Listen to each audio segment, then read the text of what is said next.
Welcome to exam theory. तो RRB NTPC CBT 2017 में total आपके एग्जाम 9 शिफ्ट में कराए गए थे, जिसके सारे मैथ के सॉल्यूशन आपको इस चैनल पर देखने को मिलेंगे। तो आज हम लोग इस वीडियो में 9/1/2017 के शिफ्ट 1 के सारे मैथ के सॉल्यूशन इस वीडियो में देखेंगे। तो वीडियो के अंत तक जरूर बने रहिएगा। तो अगर आप इस चैनल पर नए हैं तो हमारे चैनल को सब्सक्राइब जरूर कर ले। ये हमारा सोशल मीडिया प्लेटफॉर्म है, आप हमसे यहाँ भी जुड़ सकते हैं। इसके लिंक आपको इस वीडियो के डिस्क्रिप्शन बॉक्स में मिल जाएंगे।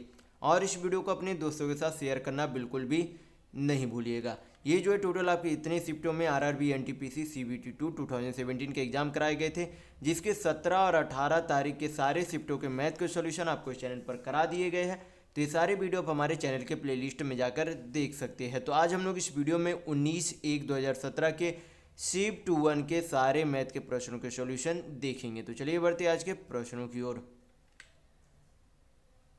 तो देखेंगे क्वेश्चन नंबर 1।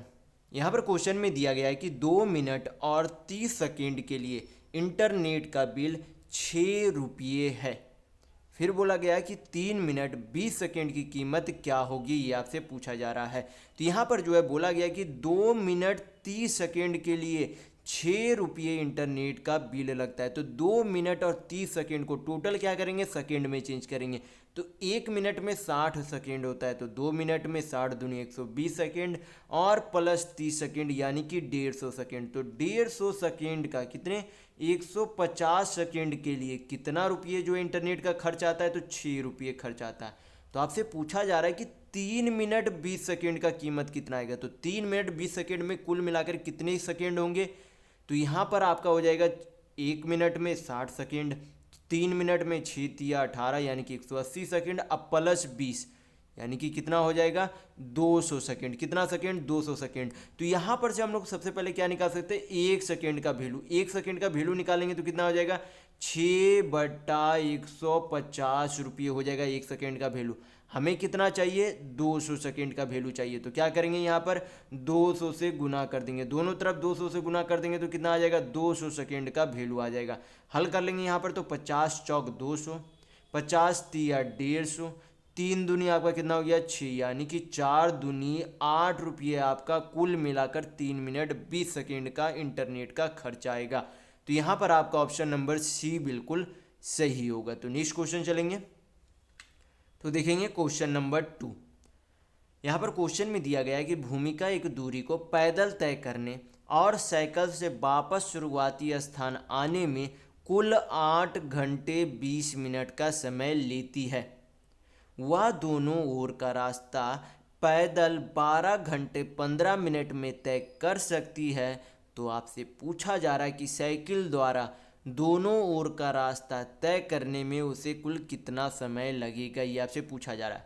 तो यहाँ पर दो चीज़ें दी गई है। यहाँ पर बोला गया है एक समय की एक तरफ जब पैदल और दूसरे तरफ से जब वापस आता है, साइकिल से वापस आता है, तो 8 घंटा 20 मिनट का समय लगता है। लेकिन जब दोनों तरफ पैदल जाता है तब जो है कितने घंटे का समय लगता है 12 घंटा 15 मिनट का। तो इस 12 घंटा 15 मिनट में दोनों तरफ यानी कि जब दोनों तरफ कितना हो गया आपका 12 घंटा 15 मिनट, जब दोनों तरफ पैदल चलता है तो 12 घंटा 15 मिनट आपका लगता है। तो यहाँ पर अगर हम पूरे घंटे को 2 से भाग दे दे तो आपका क्या निकल जाएगा, एक तरफ पैदल जाने का समय निकल जाएगा। तो यहाँ पर आपका कितना हो जाएगा 12 को 2 से भाग करेंगे तो 6 घंटा, कितना 6 घंटा, और 15 को 2 से भाग करेंगे तो कितना हो जाएगा 7.5 मिनट होगा।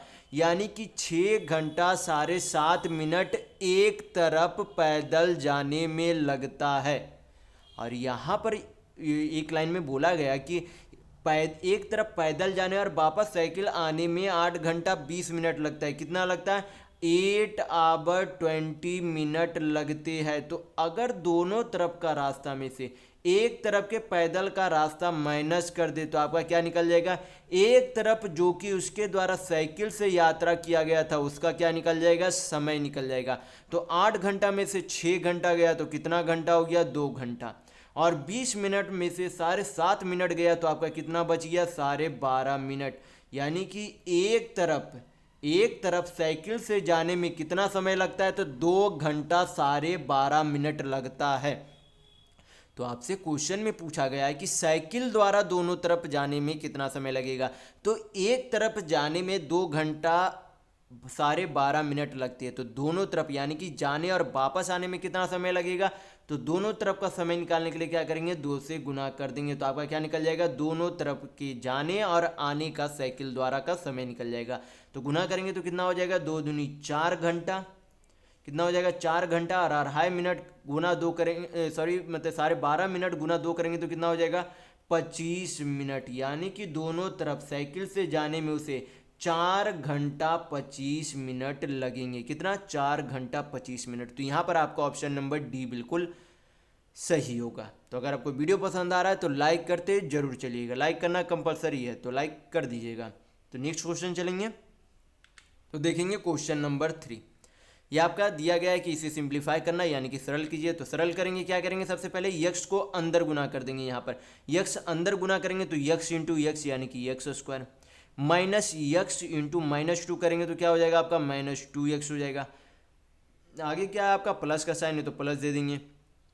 3x को इसी तरीके से अंदर में गुना करेंगे तो 3x इंटू एक्स करेंगे तो कितना हो जाएगा 3x स्क्वायर, और 3x और -3 को गुना करेंगे तो कितना हो जाएगा 3 तिया 9x हो जाएगा। अब क्या करेंगे, जो जुटेगा उसे जोड़ेंगे, जो घटेगा उसे घटा देंगे। तो यहाँ पर plus x square plus 3x square total कितना हो जाएगा 3 1 4x स्क्वायर हो जाएगा। इधर -2x -9x, तो -2 -9 आपका कितना हो जाएगा -11x हो जाएगा। यानी कि इस पूरे सिंप्लीफाई करने पर, इसे सरल करने पर आपका कितना आंसर आएगा, तो 4x स्क्वायर -11x आएगा। तो यहाँ पर आपका ऑप्शन नंबर सी बिल्कुल सही होगा। तो नेक्स्ट क्वेश्चन चलेंगे, तो देखेंगे क्वेश्चन नंबर 4। यहाँ पर क्वेश्चन में दिया गया है कि दो संख्याओं का अनुपात कितना है, 3:8 है, तथा मासा, उन दोनों संख्याओं का मासा यानी कि एचसीएफ कितना है, तो 7 है। तो आपसे पूछा जा रहा है कि उन दोनों संख्याओं का लासा यानी कि एलसीएम क्या होगा, ये आपसे पूछा जा रहा है। तो यहाँ पर जो है, जब इस तरीके के प्रश्न आपको देखने को मिले कि जब दोनों संख्याओं का अनुपात में वैल्यू हो और उन दोनों संख्याओं का मासा यानी कि एचसीएफ आपका दिया हुआ हो और आपसे एलसीएम पूछे, तो आपको करना कुछ नहीं है, जो आपका एचसीएफ है उसका इन दोनों संख्याओं के अनुपात से क्या कर देंगे, गुना कर देंगे। तो दोनों संख्याओं का अनुपात कितना है 3, तो इंटू 3 इंटू क्या कर देंगे 8 कर देंगे, वही आपका क्या हो जाएगा एलसीएम हो जाएगा।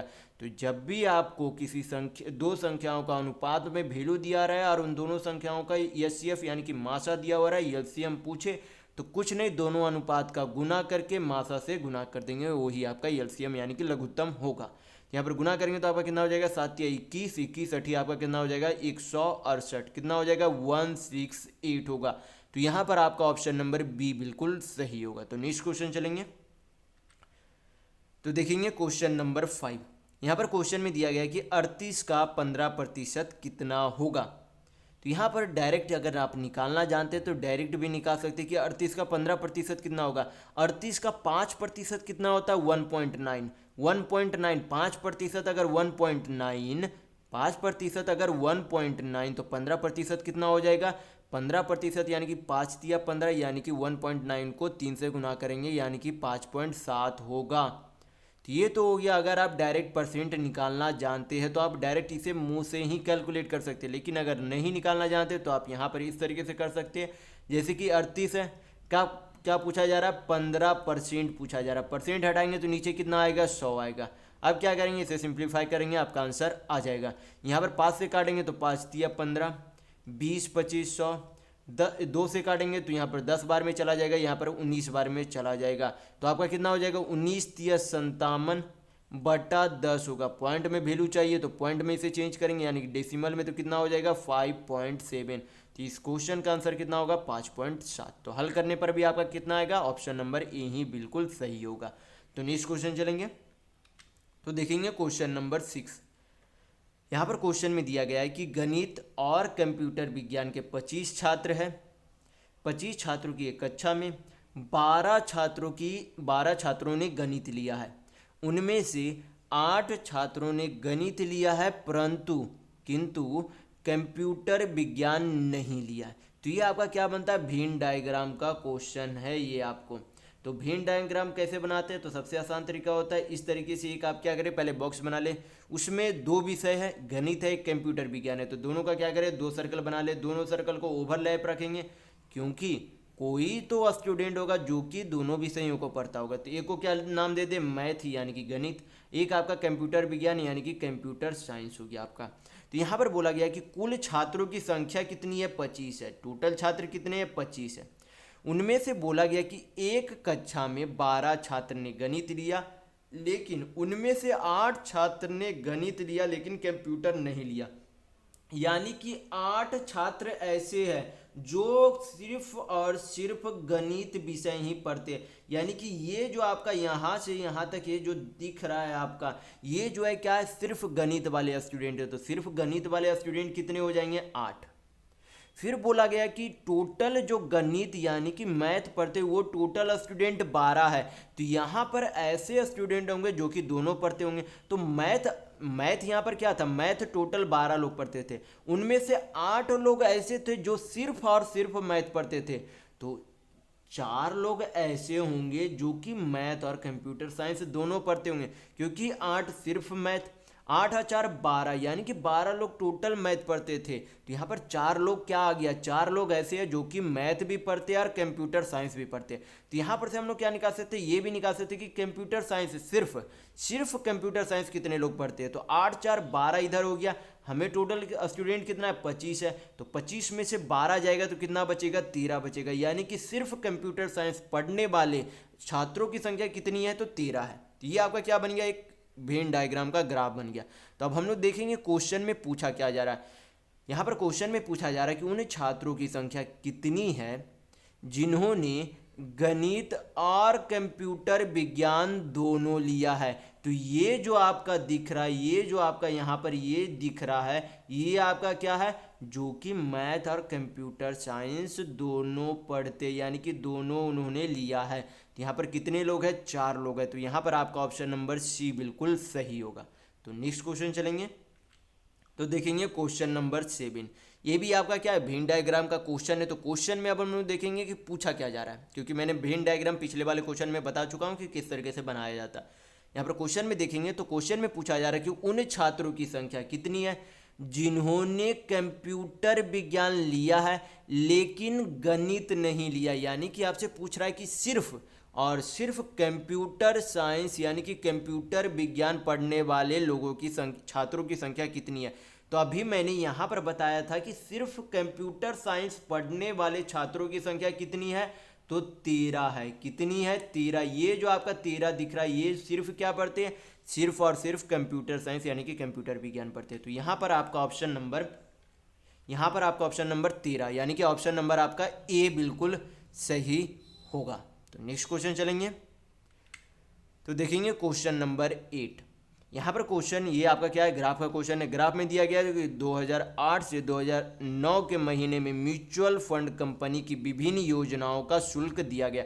यानी कि ये सारे जो है क्या दिया गया, इधर जो है महीने के नाम है, इधर जो है आपका सब क्या दिया गया, कंपनी के नाम दिए गए। तो यहाँ पर क्वेश्चन में देखेंगे, क्वेश्चन में पूछा क्या जा रहा है, क्वेश्चन में पूछा जा रहा है कि निम्नलिखित में से किस प्रकार की योजना में वर्ष के दौरान निरंतर हासिल देखा गया। यानी कि शुरुआत से लेके अंत तक जो है उससे हमेशा जो है कैसा, हमेशा कमी दिखती रही है, कहीं भी बीच में वृद्धि नहीं हुई है। हमेशा शुरुआत से लेके अंत तक क्या हुआ है, कमी ही होती आई है। तो यहाँ पर सबसे पहले ए वाले जो है यहाँ पर ए वाले प्रकार में देखेंगे तो ए में यहाँ पर 200 है, 120 है, फिर 45 है, यहाँ तक तो कमा 45 तक, लेकिन उसके बाद 160 हो गया, यानी कि यहाँ पर वृद्धि हो गया। तो यहाँ पर ए आपका नहीं हो सकता। बी चेक करेंगे तो 60 है, 130 है, तो यहाँ तो पहले ही बढ़ गया, बढ़ना नहीं है, लगातार घटना हमें चेक करना है, तो बी भी नहीं हो सकता।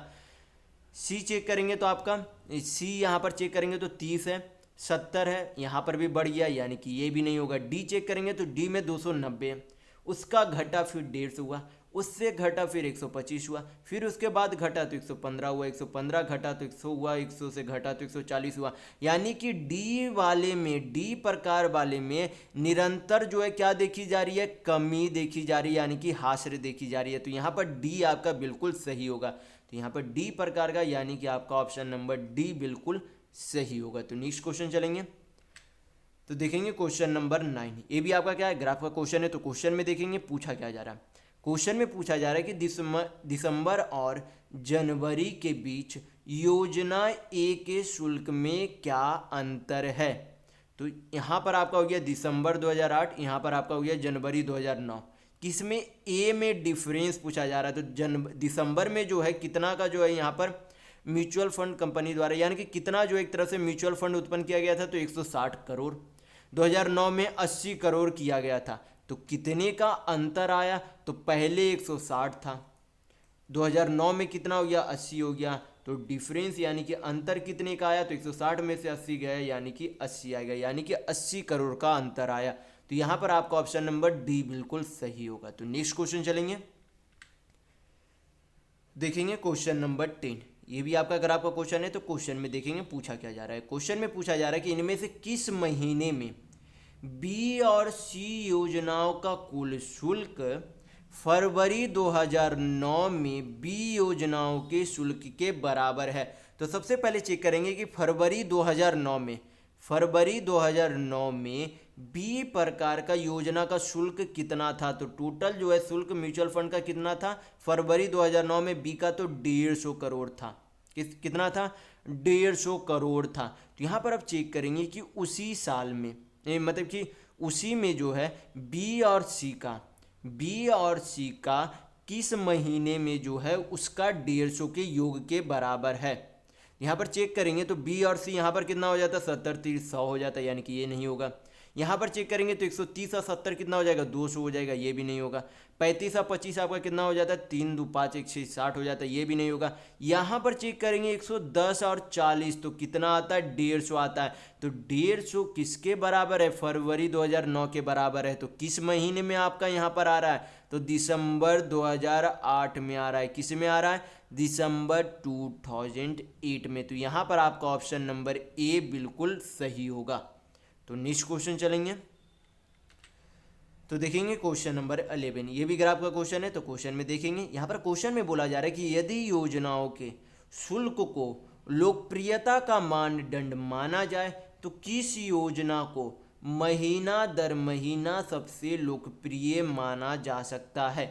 तो यहाँ पर सबसे पहले उस प्रकार को हटा देंगे, उस प्रकार को चेक नहीं करेंगे जो आपका ऑप्शन में नहीं दिया गया। तो यहाँ पर बी सी डी ई है, ए नहीं है, यानी कि ए को पहले ही हम लोग क्या करेंगे, हटा देंगे, क्योंकि ए ऑप्शन में नहीं है, तो ये आपका कभी भी आंसर नहीं हो सकता। तो यहाँ पर आप किसका चेक करेंगे, बी सी डी और ई का। तो क्या करेंगे, सभी का योगफल निकालेंगे, जिसका सबसे ज़्यादा अधिक होगा उसकी जो है लोकप्रियता, उसकी जो है म्यूचुअल फंड की लोकप्रियता सबसे अधिक होगी। तो बी का जोड़ के देखेंगे तो कितना आएगा आपका, 130 और 70 200 यहाँ पर आपका हो गया 110 और 90, इधर भी 200 200 200 400 400 और 400 और 150 550 और 35 आपका कितना हो जाएगा, 585 हो जाएगा। यानी कि बी का टोटल म्यूचुअल फंड कितना हो गया, 585। सी का चेक करेंगे तो सी का आपका कितना आएगा, 70 30 100। ये तो आपका पहले से ही बहुत कम दिख रहा, क्योंकि एक भी संख्या 100 से ऊपर नहीं है। टोटल कितने महीने हैं, 3 3 6 महीने। तो यहाँ पर जो है आपका 585 से तो ये बिल्कुल कम आएगा। तो सी को चेक करने की ज़रूरत नहीं है, क्योंकि यहाँ पर देखने में ही पता चला है कि ये बहुत कम आएगा। तो डी को हम लोग चेक करेंगे, डी को चेक करेंगे तो यहाँ पर चेक कर लेते हैं हम लोग। तो आपका यहाँ पर हो जाएगा 1 1 200 200 2 1 3 1, मतलब इधर आपका हो गया 140 140 और 100 240 240 280 280 और 100 380 380 और आपका 150 कितना हो जाएगा, 380 और 20 400 400 और 130 530 530 और 70 आपका कितना हो गया, 530 और 70 600 600 220। यानी कि आपका टोटल कितना आ जाएगा, 820 हो जाएगा डी के द्वारा। यानी कि बी भी आपका क्या हो गया, यहाँ पर ख़त्म हो गया। अभी तक जो है क्या आपका डी का जो है मैक्सिमम दिख रहा है। अब क्या करेंगे, ई को भी जोड़ के देख लेंगे। तो ई का जोड़ने पर आपका कितना होगा, 290 या 10 300 140 या 160 300 3 3 600 600 आपका हो गया 600 1 700 730 730 और 90 आपका हो गया 730 और 90 820 730 और 90, 17 20 90 820, 820 और 300 आपका कितना हो जाएगा, 820 और 300 यानी कि 8 3 1120 होगा। कितना होगा, 1120 होगा। तो यहाँ पर जो है सबसे अधिक म्यूचुअल फंड किसकी दिख रही है, सबसे अधिक म्यूचुअल फंड 1120 करोड़ किसकी दिख रही है, ई प्रकार वाले म्यूचुअल फंड की दिख रही है। यानी कि ई प्रकार वाले म्यूचुअल फंड की लोकप्रियता क्या है, सबसे अधिक है। तो यहाँ पर आपका ऑप्शन नंबर ए बिल्कुल सही होगा। तो नेक्स्ट क्वेश्चन चलेंगे, तो देखेंगे क्वेश्चन नंबर 12। यहाँ पर क्वेश्चन में दिया गया कि अखिल 13,500 रुपये एफडी में निवेश करता है। परिपक्वता होने के पर उसे जो है कुल राशि प्राप्त होगी यदि उसने यह धनराशि 6 महीनों के लिए 20% वार्षिक चक्रवृद्धि ब्याज की दर पर निवेश की है और ब्याज जो है कैसा है, तिमाही है, यानी कि क्वार्टरली आपका ब्याज लगता है। यानी कि 3 महीने पर आपका क्या चलेगा, साइकिल चलेगा चक्रवृद्धि ब्याज का। तो यहाँ पर टोटल जो है कितने महीने के लिए ब्याज लग रहा है, तो 6 महीने के लिए ब्याज पर लगाया गया। और जो ब्याज कैसा लग रहा है, तिमाही यानी कि क्वार्टरली लग रहा है, यानी कि 3 महीने का साइकिल चल रहा है। तो 6 महीने में कितना साइकिल चलेगा, अगर 3 महीने का एक साइकिल तो 6 महीने में 2 साइकिल, यानी कि 2 बार चक्रवृद्धि ब्याज चलेगा। लेकिन जो आपका यहाँ पर रेट यानी कि दर दिया गया वो कैसा दिया गया है, वार्षिक दिया गया, यानी कि एनुअली आपका कंपाउंड इंटरेस्ट दिया गया है। तो यहाँ पर आपका जो रेट यानी कि दर है, हम लोग क्या निकालेंगे, इसका जो है क्या दिया गया, वार्षिक दिया गया। तो इसका हम लोगों का क्या निकालना होगा, एक तिमाही में कितना प्रतिशत चक्रवृद्धि ब्याज लगेगा। अगर एक साल में 20% तो तिमाही 3 महीने का बनता है, तो एक साल में कितने तिमाही, तो 4 तिमाही, क्योंकि 3 महीने के कितने तिमाही बनेंगे एक साल में, 4 तिमाही। तो क्या करेंगे, 4 से भाग दे देंगे, तो 20 को 4 से भाग देंगे तो कितना आ जाएगा, 5%। यानी कि 3 महीने में चक्रवृद्धि ब्याज कितना प्रतिशत लगेगा, 5% लगेगा। और कितने बार लगेगा, 2 बार लगेगा। तो यहाँ पर हम लोग क्या करेंगे, ट्री मेथड से बनाने की कोशिश करेंगे। यहाँ पर प्रिंसिपल यानी कि मूलधन कितना दिया गया, 13,500। तो 13,500 का 5% कितना होगा, तो 13,500 का 5% आपका हो जाएगा 5 पचे 25, 2 13 पचे 65, 2 67। यानी कि पहले तिमाही में कुल मिलाकर उसे 675 रुपये का चक्रवृद्धि ब्याज लगेगा। अब क्या देखना है, दूसरे तिमाही में कितना ब्याज लगेगा, तो दूसरे तिमाही में भी तो 675 रुपये लगेगा। लेकिन ये कैसा चक्रवृद्धि ब्याज है, तो 675 रुपये का क्या लगेगा, 675 रुपये पर भी ब्याज लगेगा। यानी कि 675 रुपये का भी 5% ब्याज लगेगा। तो 675 का 5% कितना होगा, तो 5 पचे 25, हाथ में 2, 7 पचे 35, 2 37, हाथ में 3 और 6 पचे 30 और 3 आपका कितना हो गया, 33। तो ये टोटल आपका क्या हो गया, कंपाउंड इंटरेस्ट यानी कि CI आपका हो गया। तो यहाँ पर क्या निकालेंगे, टोटल कंपाउंड इंटरेस्ट यानी कि चक्रवृद्धि ब्याज जोड़ देंगे।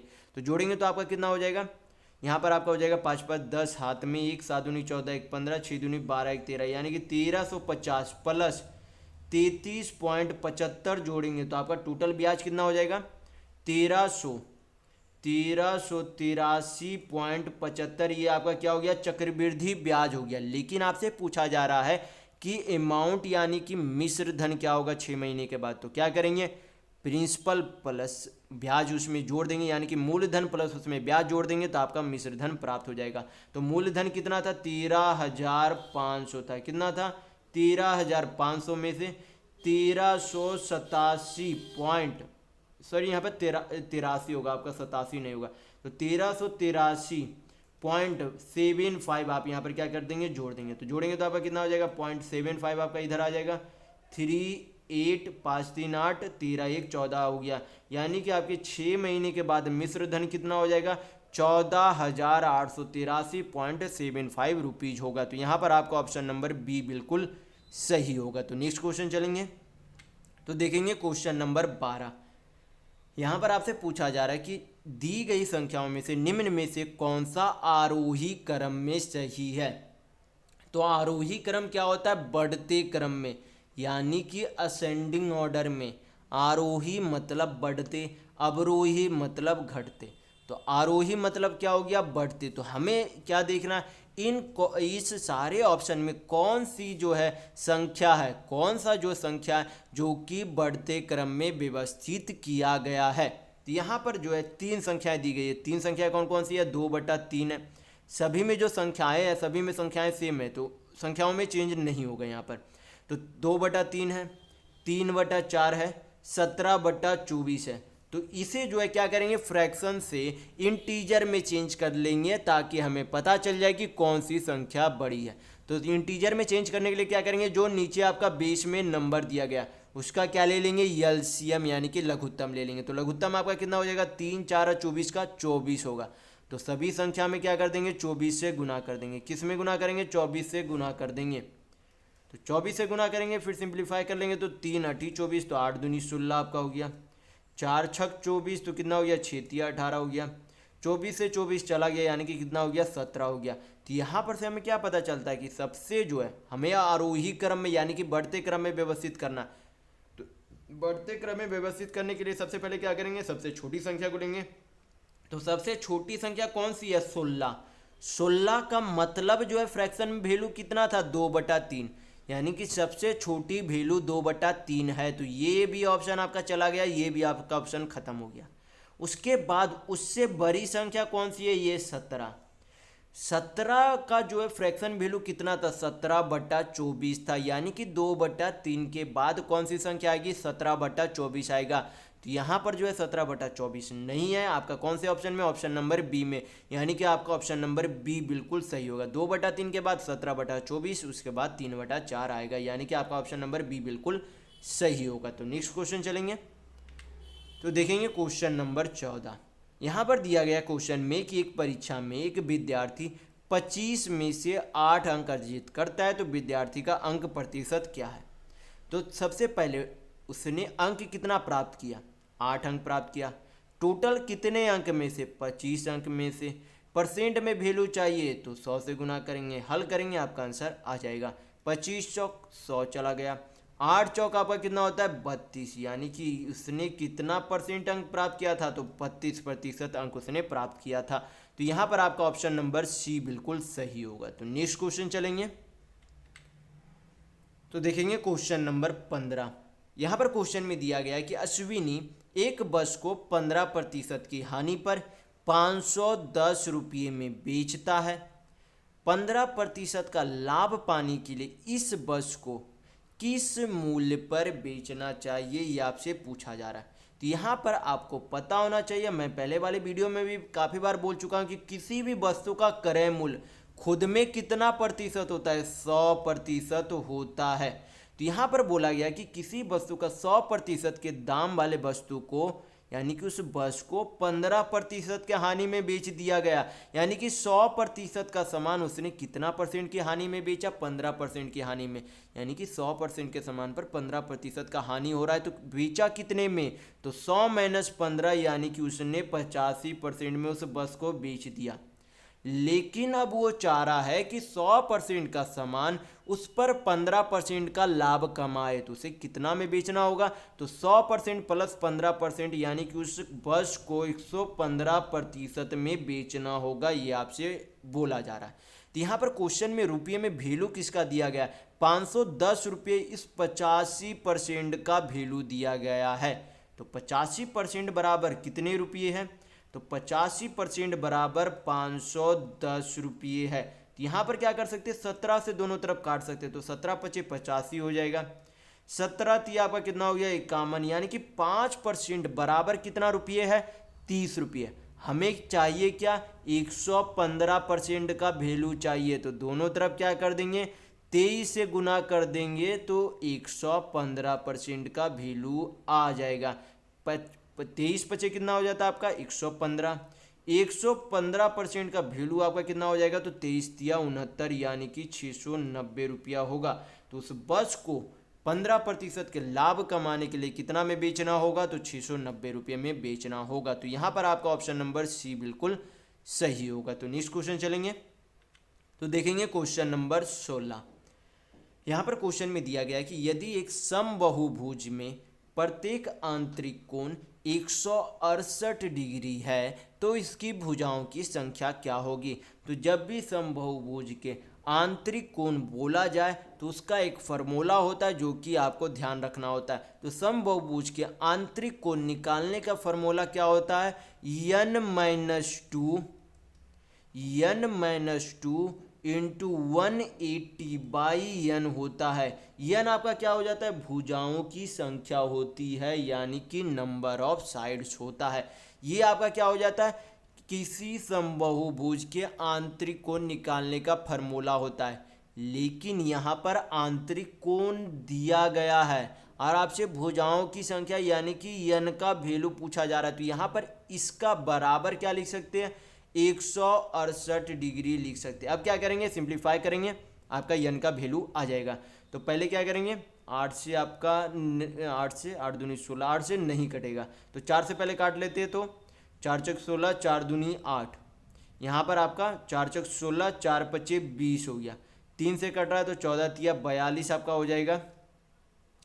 और यहाँ पर आपका हो जाएगा 15 तिया 45। क्रॉस गुना करेंगे तो कितना हो जाएगा, पहले यहाँ पर 15 को अंदर से गुना कर देते तो 15n माइनस 15 दूनी 30, इधर क्रॉस गुना करेंगे तो कितना हो जाएगा 14n। 14n को इधर भेजेंगे तो कितना हो जाएगा 15n माइनस 14n, यानी कि n बचेगा। 30 को उधर भेजेंगे तो प्लस 30 हो जाएगा, यानी कि n बराबर कितना आ गया, तो 30 आ गया। तो भुजाओं की संख्या कितनी होगी, 30 यानी कि 30 होगी। तो यहाँ पर आपका ऑप्शन नंबर ए बिल्कुल सही होगा। तो नेक्स्ट क्वेश्चन चलेंगे तो देखेंगे क्वेश्चन नंबर 17। यहाँ पर क्वेश्चन में दिया गया है कि किरण एक खिलौने 40 रुपये में खरीद कर 45 रुपये में बेच देता है, तो लाभ प्रतिशत ज्ञात कीजिए। तो 40 में खरीदा, 45 में बेचा, तो उसे लाभ कितने का हो रहा है, 40 का सामान उसने 45 में बेचा, यानी कि उसका लाभ कितने का हो रहा है, 5 रुपये का लाभ हो रहा है। और हमेशा लाभ प्रतिशत या फिर हानि प्रतिशत किस पर गणना की जाती है, हमेशा क्रय मूल्य यानी कि सीपी पर गणना की जाती है। तो क्रय मूल्य कितना है, 40 रुपये। परसेंट में वैल्यू चाहिए तो 100 से गुना करेंगे, हल करेंगे, आपका आंसर आ जाएगा। तो 25 × 8 = 40, 4 से काटेंगे तो 4 दूनी 8, 25 चौक 100। पॉइंट में वैल्यू है तो 25/2 यानी कि कितना हो जाएगा, 12.5% होगा। तो यहाँ पर आपका ऑप्शन नंबर डी बिल्कुल सही होगा। तो नेक्स्ट क्वेश्चन चलेंगे तो देखेंगे क्वेश्चन नंबर 18। यहाँ पर क्वेश्चन में दिया गया है कि आयुष चक्रवृद्धि ब्याज की 5% वार्षिक दर पर 3000 रुपये उधार लेता है, तो 2 वर्ष का चक्रवृद्धि ब्याज क्या होगा यदि ब्याज वार्षिक संयोजित होता है। तो इसे भी हम लोग क्या करेंगे, इसे हम लोग ट्री मेथड से बनाएंगे। ट्री मेथड से आप आसानी से इसे हल कर सकते हैं। तो सबसे पहले जो प्रिंसिपल यानी कि मूलधन कितना दिया गया, 3000 रुपया दिया गया, और रेट यानी कि दर कितना दिया गया, 5% दिया गया, और टाइम यानी कि समय कितना दिया गया है, 2 साल दिया गया है। तो यहाँ पर सबसे पहले ट्री मेथड में क्या करेंगे, पहले साल का चक्रवृद्धि ब्याज निकालेंगे, यानी कि 3000 का 5% निकालेंगे। तो 3000 का 5% कितना होता है, तो 150 रुपया होता है। कितना होता है, 150 रुपया होता है। तो पहले साल का चक्रवृद्धि ब्याज कितना होगा, 150 रुपया। तो दूसरे साल भी उसे चक्रवृद्धि ब्याज के रूप में 150 रुपये तो प्राप्त होंगे, लेकिन जो पिछले साल में 150 रुपया ब्याज लगा था उस पर भी अब क्या लगेगा, दूसरे साल में ब्याज लगेगा, यानी कि 150 का 5% क्या होगा, दूसरे साल में ब्याज पर भी ब्याज होगा।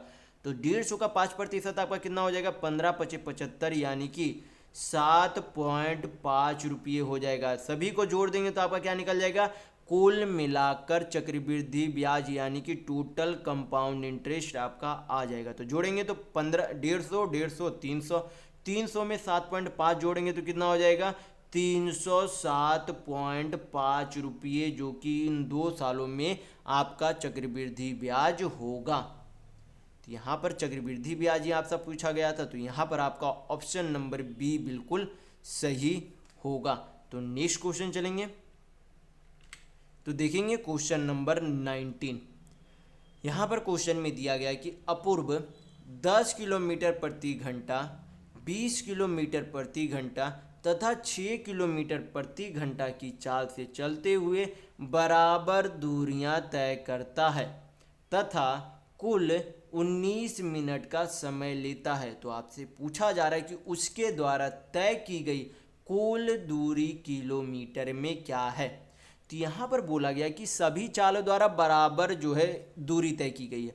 तो मान लेते हैं कि 10 किलोमीटर प्रति घंटा की चाल से उसने 1 किलोमीटर चला, उसी तरीके से 20 किलोमीटर प्रति घंटा की चाल से उसने 1 किलोमीटर ही चला, और उसने 6 किलोमीटर प्रति घंटा के चाल से भी 1 किलोमीटर ही चला, क्योंकि तीनों एक ही दूरी को तय करती है, तीनों बराबर दूरी को तय करती है। तो तीनों की दूरी हम लोगों ने क्या मान ली, ए मान ली।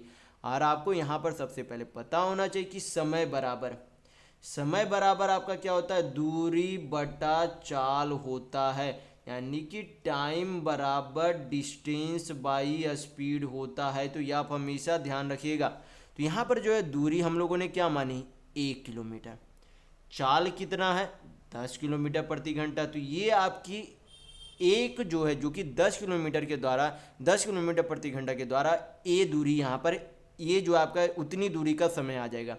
फिर जो है अगली ए दूरी को 20 किलोमीटर प्रति घंटा की चाल से चलता है, फिर अगली ए दूरी को 6 किलोमीटर प्रति घंटा के चाल से चलता है। तो दूरी बटा चाल, दूरी बटा चाल, दूरी बटा चाल, यानी कि तीनों का अलग अलग समय है। तो तीनों को जोड़ देंगे तो तीनों के द्वारा लिया गया समय टोटल यहाँ पर कितना दिया गया है, 19 मिनट दिया गया।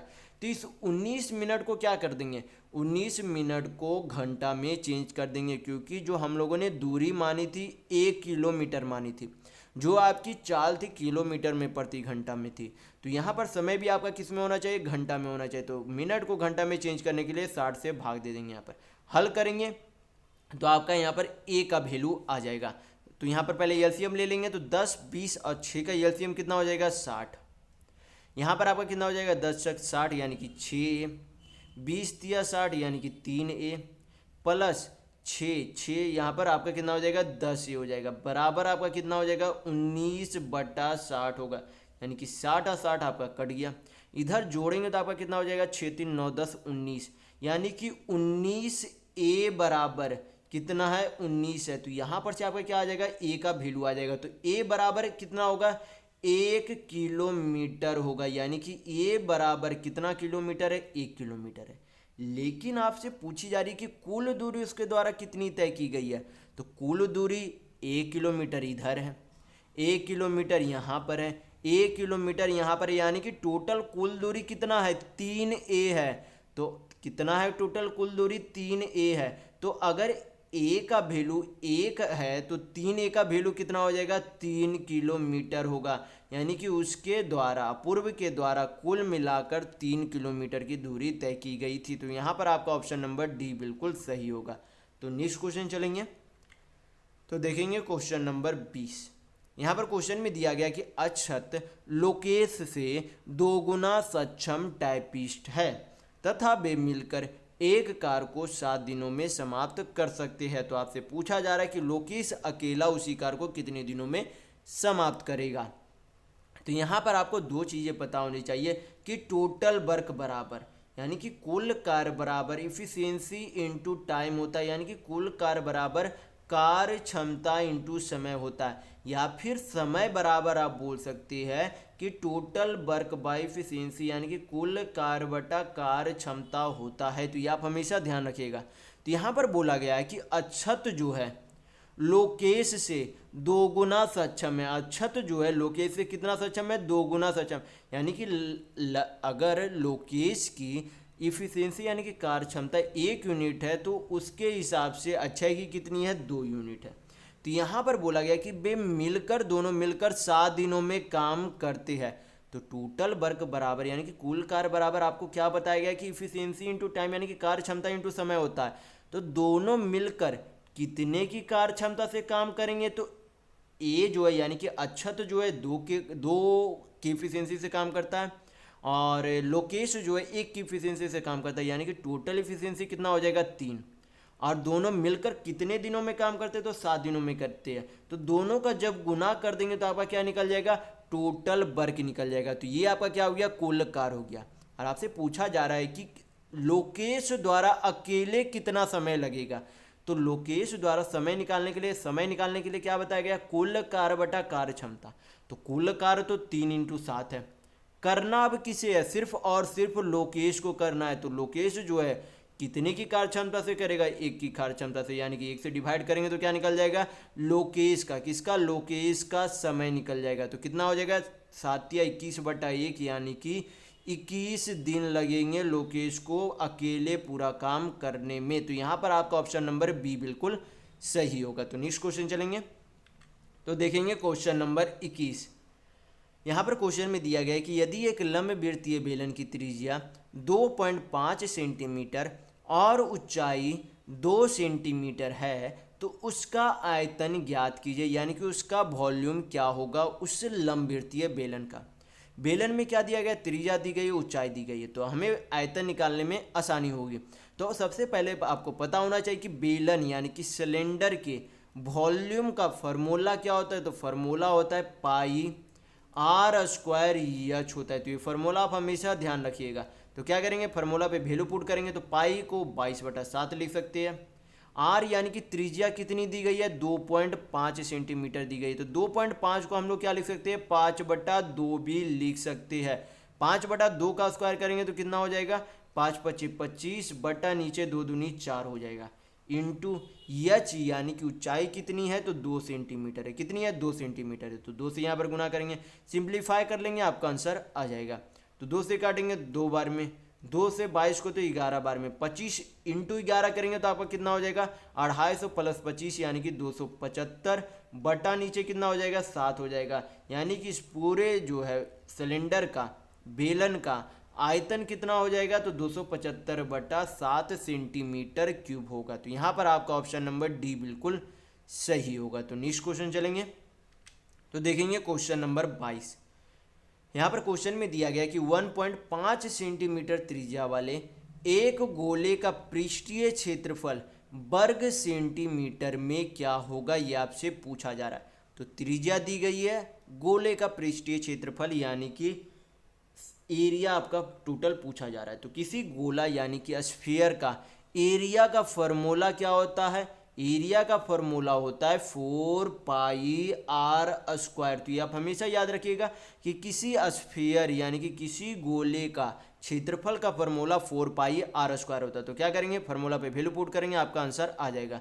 तो 4 पाई को 22/7 लिख सकते हैं, r²। तो सबसे पहले 1.5 को हम लोग क्या लिख सकते हैं, 3/2 भी लिख सकते हैं। 3 को जब 2 से भाग देंगे तो आपका वापस 1.5 हो जाएगा। तो 1.5 को हम लोग 3/2 लिख सकते हैं। तो r² करना है तो r² 3/2 का स्क्वायर करेंगे तो 3 × 3 = 9 बटा 2 दूनी 4 हो जाएगा नीचे। अब क्या करेंगे, इसे सिंप्लीफाई कर लेंगे, आपका आंसर आ जाएगा। तो 4 से 4 आपका चला गया, 22 × 9 करेंगे तो आपका कितना हो जाएगा, 22 9 आपका 198 होता है, बटा नीचे कितना हो जाएगा, 7 हो जाएगा। यानी कि उस स्फीयर का, उस गोले का कुल क्षेत्रफल जो है कितना हो जाएगा, 198/7 सेंटीमीटर स्क्वायर होगा। तो यहाँ पर आपका ऑप्शन नंबर डी बिल्कुल सही होगा। तो नेक्स्ट क्वेश्चन चलेंगे, तो देखेंगे क्वेश्चन नंबर 23। यहाँ पर आपसे कुछ संख्याएं दी गई है, जैसे कि 3 12 4 6 8 5 4, और आपसे पूछा जा रहा है कि आंकड़ों का बहुलक यानी कि मॉड क्या होगा, ये आपसे पूछा जा रहा है। तो बहुलक निकालने का तरीका यानी कि बहुलक निकालने का तरीका ये होता है कि जो भी आपका नंबर दिया हुआ है, जो भी आपका यहाँ पर नंबर दिया गया है, उनमें से कौन सा नंबर सबसे अधिक बार जो है रिपीट किया गया है, वही आपका क्या होगा, बहुलक यानी कि मॉड होगा। तो यहाँ पर जब 3 देखेंगे तो 3 मात्र एक बार है, 12 भी आपका एक बार है, 4 आपका कितने बार है, 4 आपका यहाँ पर एक बार है, 4 आपका यहाँ पर 2 बार है, तो 4 2 बार है। बाकी भी देख लेते तो 6 एक बार है, 8 आपका एक बार है, 5 एक बार है। यानी कि 4 एकमात्र ऐसी संख्या है जिसे सबसे अधिक बार इन सारे नंबरों में लिखा गया। इन सारे नंबरों में से सबसे अधिक बार किसे लिखा गया, 4 को लिखा गया। तो आपका बहुलक यानी कि मॉड क्या होगा, 4 होगा। तो यहाँ पर आपका ऑप्शन नंबर ए बिल्कुल सही होगा। तो नेक्स्ट क्वेश्चन चलेंगे, तो देखेंगे क्वेश्चन नंबर 24। यहाँ पर क्वेश्चन में दिया गया है कि यदि 12 पुरुषों की लंबाई का माध्य 1.7 मीटर और 8 महिलाओं की लंबाई का माध्य 1.6 मीटर है, तो 8 महिलाओं की कुल लंबाई मीटर में क्या है। यानी कि हमें पुरुष से कोई भी मतलब नहीं है, यहाँ पर यहाँ पर क्या दिया गया, टोटल नंबर ऑफ महिलाएं दी गई है, उनका माध्य यानी कि औसत एक तरीके से दिया गया, और आपसे पूछा जा रहा है कि कुल लंबाई उन 8 महिलाओं का क्या होगा। तो टोटल महिलाएं कितनी है, 8 है, उनका माध्य यानी कि औसत कितना है, 1.6 मीटर है। दोनों को गुना कर देंगे तो पूरी महिलाओं का क्या निकल जाएगा, योग निकल जाएगा कुल लंबाई का। तो 16 इंटू 8 तो कितना हो जाएगा, 16 इंटू 8 128, और 128 यानी कि 8 के बाद 8 के पहले एक शून्य पड़ जाएगा, यानी कि कितना हो जाएगा, 12.8 मीटर होगा। तो यहाँ पर आपका ऑप्शन नंबर डी बिल्कुल सही होगा। तो नेक्स्ट क्वेश्चन चलेंगे, तो देखेंगे क्वेश्चन नंबर 25। यहाँ पर क्वेश्चन में दिया गया है कि 18 आदमी एक टैंकर को 25 दिनों में बनाते हैं, तो 10 आदमी इसी टैंकर को कितने दिनों में बनाएंगे। तो आपका टोटल वर्क बराबर, ये भी ध्यान रखिएगा, टोटल वर्क बराबर क्या होता है, मैन इंटू डेज होता है, यानी कि कुल कार्य बराबर आदमियों की संख्या इंटू दिनों की संख्या होती है। तो यहाँ पर आदमियों की संख्या कितनी दी गई है, 18, मैन कितने दिनों में काम करते, 25 दिनों में काम करते, यानी कि दोनों का गुना करेंगे तो क्या हो जाएगा, टोटल वर्क यानी कि कुल कार्य। इस टोटल काम को कितने आदमी करेंगे, 10 आदमी करेंगे, कितने दिनों में करेंगे ये नहीं पता है, तो क्या करेंगे, इंटू कर लेते हैं डी, दोनों एक ही काम को करते हैं, तो यहाँ पर क्या हो जाएगा, टोटल वर्क यानी कि कुल कार्य बराबर हो जाएगा। सिंप्लीफाई कर लेंगे, आपके दिनों की संख्या आ जाएगी। हल करेंगे यहाँ पर तो 5 दूनी 10, 5 पच्चे 25, 2 से 18 को काटेंगे तो कितना बार में चला जाएगा, 9 बार में चला जाएगा, यानी कि डी बराबर आपका कितना आ जाएगा, 9 पचे 45 दिन, यानी कि 45 डेज आएगा। तो यहाँ पर आपका ऑप्शन नंबर बी बिल्कुल सही होगा। तो नेक्स्ट क्वेश्चन चलेंगे, तो देखेंगे क्वेश्चन नंबर 26। यहाँ पर जो है सिंपल सा सिंप्लीफिकेशन का क्वेश्चन दिया गया कि 3108 भागा 259 माइनस 10। तो 3108 को जब 259 से भाग दिया जाएगा तो आपका कितना आ जाएगा, लगभग 1 और 9 दूनी 18, यानी कि ये जो है भाग देने पर कितना आ जाएगा, 12 आ जाएगा, कितना आ जाएगा, 12 आ जाएगा, कितना आएगा, 12 आएगा।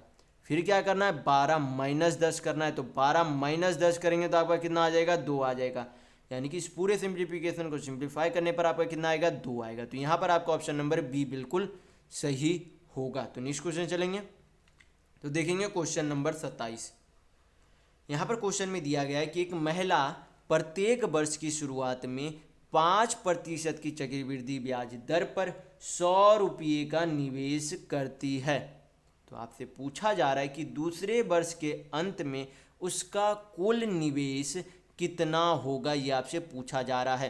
तो यहाँ पर क्वेश्चन में बोला जा रहा है कि उसने पहले वर्ष भी जो है 100 रुपये निवेश किया, उसने दूसरे वर्ष के भी शुरुआत में 100 रुपये निवेश किया। अब क्या हो रहा है, 100 रुपये पर चक्रवृद्धि ब्याज हर एक साल लग रहा है। तो ये जो पहला वर्ष की शुरुआत में उसने 100 रुपये जमा किया था, उस पर कितने साल का ब्याज लगेगा, तो 2 साल का कंपाउंड इंटरेस्ट लगेगा। लेकिन जो ये दूसरे साल के शुरुआत में इसने जो 100 रुपये जमा किए, उस पर कितने साल का ब्याज लगेगा, तो 1 साल का कंपाउंड इंटरेस्ट का ब्याज लगेगा।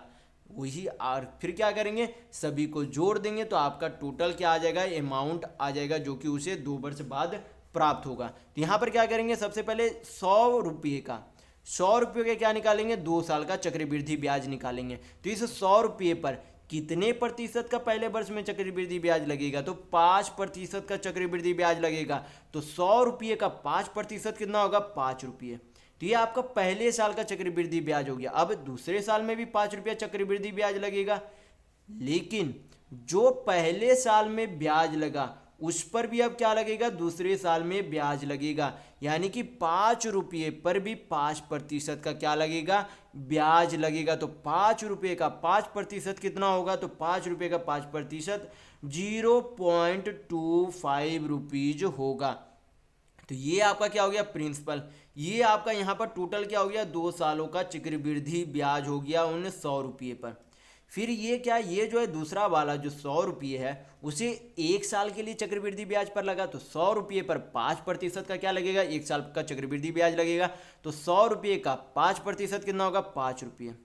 तो अब क्या करेंगे, सभी को जोड़ देंगे, आपका कुल आ जाएगा। तो यहाँ पर जो है सबसे पहले पहले वाले साल का यहाँ पर जोड़ेंगे तो कितना हो जाएगा, 100 रुपया 5 10 रुपये, यानी कि 110.25 रुपीज जो है क्या है आपका टोटल पहले वाले 100 रुपये पर इतना अमाउंट मिलेगा दूसरे साल में।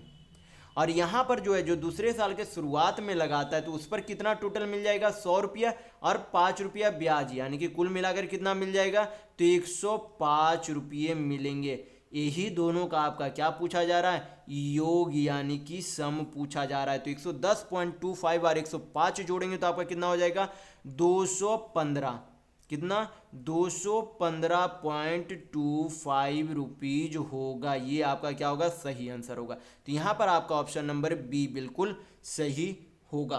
तो नेक्स्ट क्वेश्चन चलेंगे तो देखेंगे क्वेश्चन नंबर 28। यहाँ पर क्वेश्चन में दिया गया है कि 0.0654 पर, सिर्फ क्या है 54 पर क्या है रेकरिंग है, का सही व्यंजक क्या होगा, ये आपसे पूछा जा रहा है। तो इस तरीके के रेकरिंग का वैल्यू का हल कैसे किया जाता है। तो सबसे पहले जो नंबर है, यानी कि जो नंबर है कितना है 654 है, तो 654 को लिख लेंगे, माइनस करेंगे जितने भी संख्या पर रेकरिंग नहीं है उनसे क्या करेंगे 654 में माइनस कर देंगे।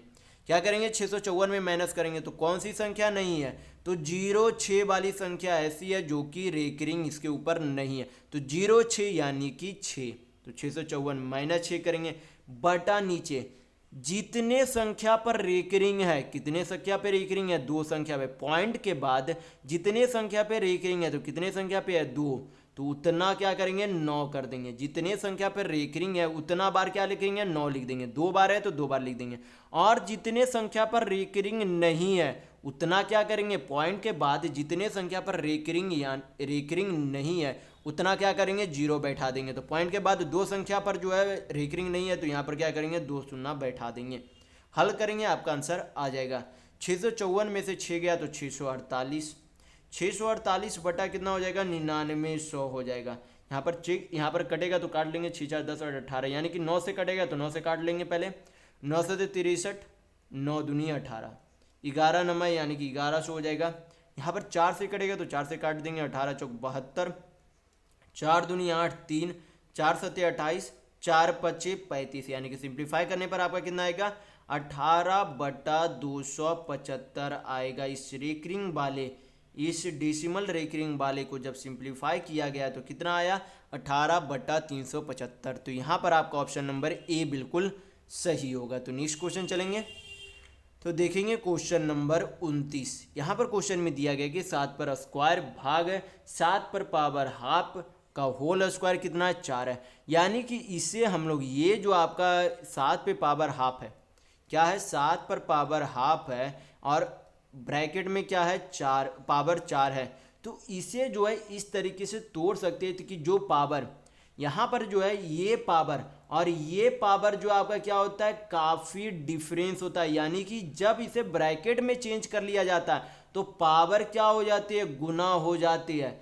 लेकिन जब यहाँ पर बिना ब्रैकेट के लिखा जाता है, कहीं ना आप यहाँ पर कंफ्यूजन नहीं होइएगा, जब आपका ब्रैकेट दे दिया जाता है तो पावर गुना हो जाता है, लेकिन जब आपका ब्रैकेट नहीं होगा तब यहाँ पर क्या मतलब होता है कि 7 पर पावर हाफ है और हाफ पर भी पावर 4 है, यानी कि इसमें और इसमें बहुत डिफरेंस होता है। तो दोनों को एक ही चीज़ नहीं समझना आपको है। यहाँ पर ब्रैकेट दे दिया गया तो क्या हो जाएगा पावर गुना हो जाएगा, पावर गुना करेंगे तो कितना हो जाएगा 2 से 4 काटेंगे तो 2 बार में चला जाएगा, यानी कि इसका वैल्यू जो है कितना हो जाएगा, तो इसका वैल्यू हो जाएगा 7 पे पावर 2 होगा। कितना होगा 7 पे पावर 2, तो 7 पे पावर 2 को जब 7 पे पावर 2 से भाग करेंगे तो कितना आएगा, एग्जैक्ट संख्या को एग्जैक्ट नंबर से भाग करेंगे तो आपकी कितना आएगा भाग करने पर 1 आएगा। कितना आएगा 1 आएगा, यानी कि आपका ऑप्शन नंबर बी बिल्कुल सही होगा।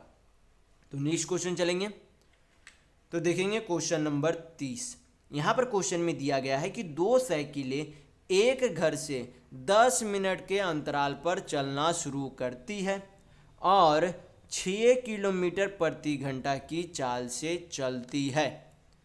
फिर बोला गया कि विपरीत दिशा में उस घर की ओर आती हुई एक महिला को किस चाल से चलना होगा ताकि वह दोनों साइकिलों से 8 मिनट के अंतराल पर मिल सके। तो सबसे पहले आपको पता होना चाहिए कि दूरी बराबर क्या होता है। दूरी बराबर आपकी होती है, दूरी बराबर चाल इंटू समय होता है। यानी कि डिस्टेंस बराबर स्पीड इनटू क्या होता है, टाइम होता है। तो ये आप हमेशा ध्यान रखिएगा। तो यहाँ पर बोला गया कि यहाँ पर सबसे पहले मान लेते कि उस महिला की जो चाल है उसकी चाल क्या है, यक्स किलोमीटर प्रति घंटा। क्या मान लिया हम लोगों ने कि उस महिला की चाल क्या है, यक्स किलोमीटर प्रति घंटा। तो दूरी निकालने के लिए क्या करते हैं, चाल इंटू समय करते हैं। तो यक्स किलोमीटर प्रति घंटा से उस औरत ने कितने मिनट तक ट्रैवल किया, जब एक साइकिल को उसने पार कर लिया तो उसने कितने मिनट तक ट्रैवल किया, 8 मिनट तक। यानी कि उसके चाल और उसके समय से गुना कर देंगे तो क्या निकलेगा, दूरी निकलेगा। यानी कि यक्स इंटू क्या करेंगे, 8 मिनट करेंगे। इस 8 मिनट की दूरी जो है उस साइकिल के द्वारा 2 मिनट में ही तय कर ली जाएगी। तो इसका जो है साइकिल का चाल कितना है, 6 किलोमीटर प्रति घंटा। कितने समय में तय करेगा, तो 2 मिनट में तय करेगा। लेकिन यहाँ पर जो समय है ये आपका 8 मिनट है और ये आपका जो मिनट है ये यहाँ पर 2 मिनट है। लेकिन जो चाल है वो किलोमीटर प्रति घंटा में है, तो समय को हमें क्या करना, चेंज करना होगा घंटा में। तो मिनट को घंटा में चेंज करने के लिए क्या करते हैं, 60 से डिवाइड करते हैं। दोनों की दूरी बराबर है तो यहाँ पर क्या करेंगे, बराबर का साइन कर देंगे। हल करेंगे आपका आंसर आ जाएगा। तो 60 चला गया, 2 से काटेंगे तो आपका 2 चौक 8 हो जाएगा, 2 से काटेंगे तो 2 दूनी 4, 2 तिया 6 हो जाएगा। यानी कि यक्स बराबर आपका कितना आ जाएगा, 3/2 आ जाएगा। डेसिमल में आपका आंसर है तो कितना आ जाएगा, 1.5 किलोमीटर प्रति घंटा क्या आ जाएगी, उस महिला की चाल यानी कि उसकी गति आएगी। तो यहाँ पर आपका ऑप्शन नंबर ए बिल्कुल सही होगा। तो नेक्स्ट क्वेश्चन चलेंगे तो देखेंगे क्वेश्चन नंबर 31। यहाँ पर क्वेश्चन में दिया गया है कि एक वस्तु को 8% तथा 10% के लाभों में बेचने पर विक्रय मूल्य में 3 रुपये का अंतर है, तो दोनों विक्रय मूल्य का अनुपात क्या होगा। तो यहाँ पर हमें रुपए से कोई भी मतलब नहीं है, अनुपात में वैल्यू पूछा जा रहा है तो हम लोग आसानी से परसेंट का वैल्यू अनुपात में लिखकर रेशियो उसका निकाल सकते हैं। तो सबसे पहले मैं पहले वाली वीडियो में और आज भी बता चुका हूँ कि किसी भी वस्तु का क्रय मूल्य खुद में कितना होता है, 100% होता है।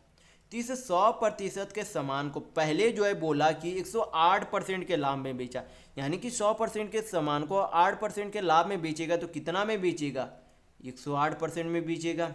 फिर बोला कि उसे 10% के लाभ में बेचना चाह रहा है तो 100% का सामान 10% के लाभ में यानी कि कितना में बेचेगा, तो 110% में बेचेगा। दोनों का क्या पूछा जा रहा है, दोनों वस्तु के विक्रय मूल्य का अनुपात पूछा जा रहा है। तो सबसे पहले परसेंट से परसेंट चला जाएगा, यहाँ पर एक शून्य नहीं जाएगा आपका, 2 से काटेंगे तो 54 बार में चला जाएगा। यहाँ पर 2 से काटेंगे 110 तो कितना बार में चला जाएगा, 55 बार में चला जाएगा। यानी कि उस वस्तु का 2 अलग अलग विक्रय मूल्य का रेशियो कितना हो जाएगा, तो 54:55 यानी कि 54:55 होगा। तो यहाँ पर आपका ऑप्शन नंबर ए बिल्कुल सही होगा। तो नेक्स्ट क्वेश्चन चलेंगे तो देखेंगे क्वेश्चन नंबर 32।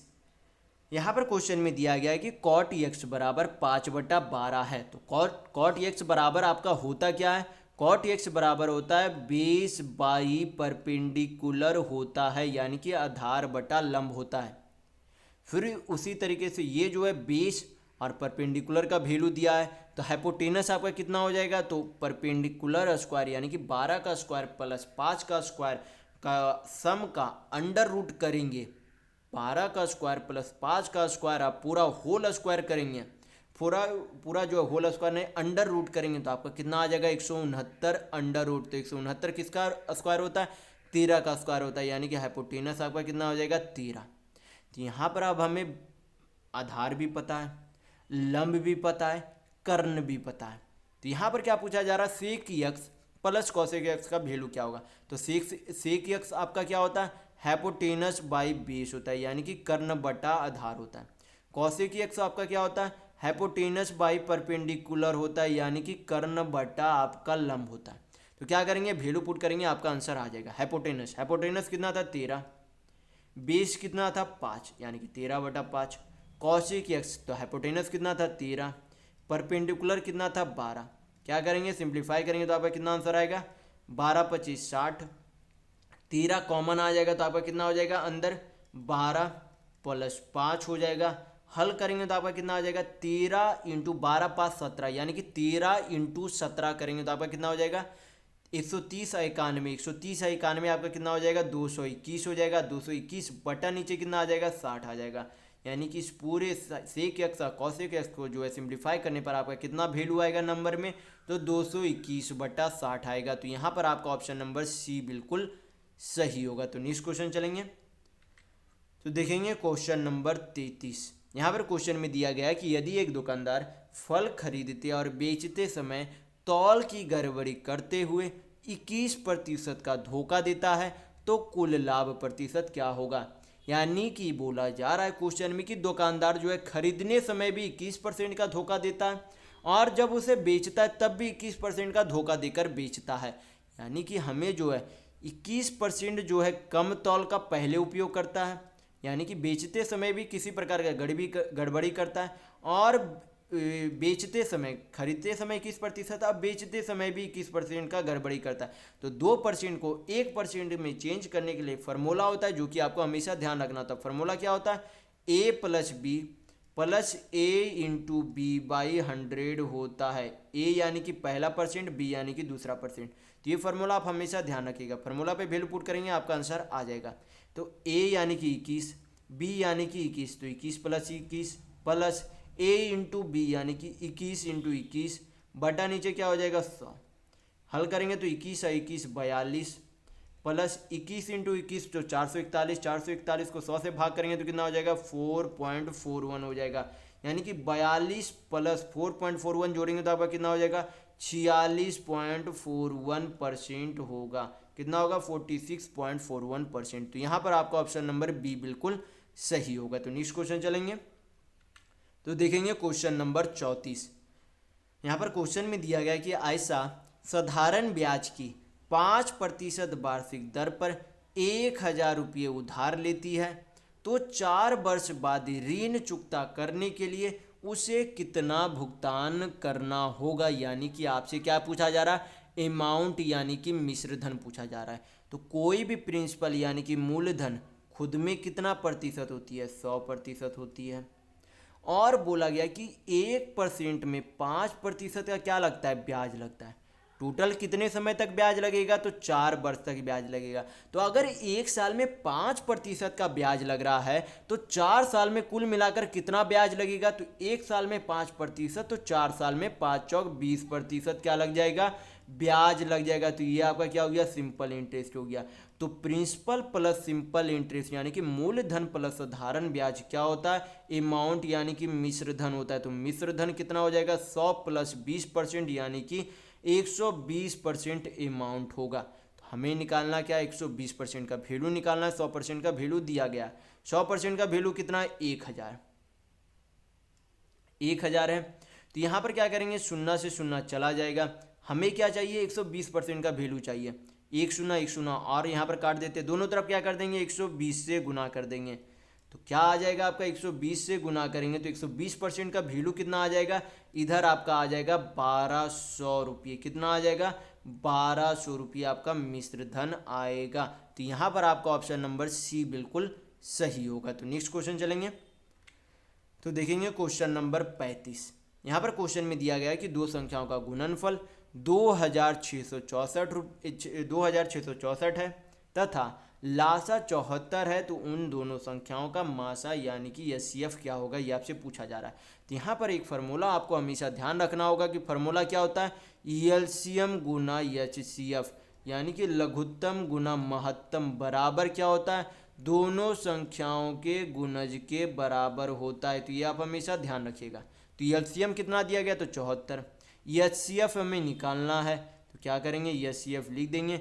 दोनों संख्याओं का गुणज यहाँ पर कितना दिया गया 2664, तो 2664 लिख देंगे। तो ये अब सिंप्लीफाई करेंगे तो आपका कितना आ जाएगा एचसीएफ बराबर काटेंगे आपका तो यहाँ पर हो जाएगा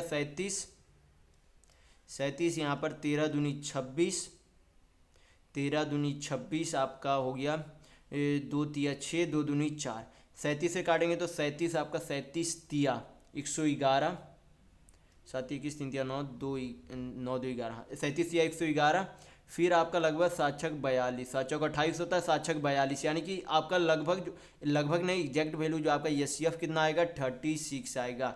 आप यहाँ पर भाग करके कॉपी पर देख लीजिएगा, 36 ही आएगा, यानी कि आपका ऑप्शन नंबर सी बिल्कुल सही होगा। तो नेक्स्ट क्वेश्चन चलेंगे, तो देखेंगे क्वेश्चन नंबर 36। यहाँ पर क्वेश्चन में दिया गया है कि 162 रुपये को 2:3:6:7 के अनुपात में बांटे जाते हैं, तो संबंधित अनुपात जो है रुपये में क्या होगा। तो यहाँ पर जो इसे बाय ऑप्शन अगर बनाएंगे तो आपका बहुत ही आसानी से बन जाएगा। जैसे कि यहाँ पर चेक करेंगे ऑप्शन नंबर ए में, क्या यहाँ पर ऑप्शन ए के हिसाब से जो है ये 2:3 बनेगा। तो 9 से काटेंगे तो 9 दूनी 18, 9 तिया 27, ये तो 2:3 बना है, लेकिन यार ये क्या 3:6 बनेगा, तो 9 तिया 27, 9 से तो ये कट ही नहीं रहा, यानी कि ये जो है 6 इसका नहीं आएगा, यानी कि आपका ऑप्शन नंबर ए नहीं हो सकता। बी चेक करेंगे तो 9 दूनी 18, 9 तिया 27, यानी कि ये जो है यहाँ पर जो है 9 से कटना चाहिए, तो 9 दूनी 18 तो कट रहा है, लेकिन 9 तिया 27 ये नहीं कटेगा, यानी कि आपका ऑप्शन नंबर बी भी नहीं होगा। सी चेक करेंगे तो 9 दूनी 18, 9 का यहाँ पर जो है कॉमन सभी में दिख रहा है, तो 9 दूनी 18, 9 तिया 27, 9 छक 54, 9 सत्ते 63, यानी कि चारों संख्या का अनुपात कितना आ गया, 2:3:6:7 आ गया, जो कि इसके बराबर है। तो आपका ऑप्शन नंबर यहाँ पर सी बिल्कुल सही होगा। तो इस तरीके के प्रश्न को आप हमेशा बाई ऑप्शन बनाइएगा ताकि आपकी समय की बचत हो। तो नेक्स्ट क्वेश्चन चलेंगे, तो देखेंगे क्वेश्चन नंबर 37। यहाँ पर क्वेश्चन में दिया गया है कि एक विद्यालय में 200 विद्यार्थी है, जिनमें से 3/10 भाग क्या है, लड़के हैं। तो आपसे पूछा जा रहा है कि विद्यालय में लड़कियों की संख्या कितनी है। तो टोटल जो स्टूडेंट कितना है, 10 यूनिट, उनमें से 3 यूनिट क्या है, लड़के हैं। तो टोटल 10 यूनिट में से 3 यूनिट अगर लड़के हैं तो लड़कियां कितनी होगी, 7 यूनिट, यानी कि 7/10 क्या है, लड़कियां हैं। कितने में से, टोटल छात्र 200 में से 200 का 7/10 क्या है, लड़कियां हैं। तो यहाँ पर हल करेंगे तो आपका क्या निकल जाएगा, लड़कियों की संख्या निकल जाएगी, 0 0 चला गया, 20 × 7 करेंगे तो कितना आ जाएगा, 140, यानी कि कुल मिलाकर 140 लड़की, 140 जो है क्या है, कुल विद्यार्थियों में से 140 लड़कियां हैं। तो यहाँ पर आपका ऑप्शन नंबर ए बिल्कुल सही होगा। तो नेक्स्ट क्वेश्चन चलेंगे, तो देखेंगे क्वेश्चन नंबर 38। यहाँ पर क्वेश्चन में दिया गया है कि पानी से भरे एक गिलास में 2 छिद्र है। पहला छिद्र गिलास को अकेले 9 मिनट में खाली कर सकता है और दूसरा छिद्र गिलास को अकेले 3 मिनट में खाली करता है। तो आपसे पूछा जा रहा है कि यदि पानी के बहाव की दर स्थिर हो, यानी कि स्थित हो, तो दोनों छिद्रों से एक साथ पानी रिसने पर गिलास कितने देर में खाली हो जाएगा। तो सबसे पहले जो है एक जो है छिद्र कितना मिनट में खाली कर सकता है, 9 मिनट में खाली कर सकता है। दूसरा छिद्र कितना मिनट में खाली कर सकता है, 3 मिनट में खाली कर सकता है। इन दोनों का क्या ले लेंगे, एलसीएम यानी कि लघुत्तम ले लेंगे। तो 3 और 9 का एलसीएम 9 होगा। 9 को जब 9 से भाग करेंगे तो 1 आएगा, 9 को जब 3 से भाग करेंगे तो कितना आएगा, 4 आएगा, 3 आएगा, और यहाँ पर कितना आएगा, 3 आएगा। 9 को जब 3 से भाग करेंगे तो कितना आएगा, 3 आएगा। यानी कि एक पाइप जो है हर एक मिनट 1 यूनिट खाली कर सकता है, और जो दूसरा पाइप है वो हर एक मिनट 3 यूनिट खाली कर सकता है। तो दोनों मिलकर कितना यूनिट जो 1 मिनट में खाली करेंगे, तो 3 1 4 यूनिट खाली करेंगे। हमें खाली कितना करना है, 9 यूनिट खाली करना है। तो 9 यूनिट खाली करना है, प्रत्येक मिनट 4 यूनिट के हिसाब से खाली कर सकते हैं। तो यहाँ पर 9 को जब 4 से भाग देंगे तो आपका क्या निकल जाएगा, समय निकल जाएगा। तो 9/4 का पूर्णांक में आंसर है, तो पूर्णांक में चेंज करेंगे तो 4 दूनी 8, यानी कि 2.1/4 समय लगेगा उन दोनों छिद्रों के द्वारा उस टंकी को खाली करने में, यानी कि उस गिलास को खाली करने में।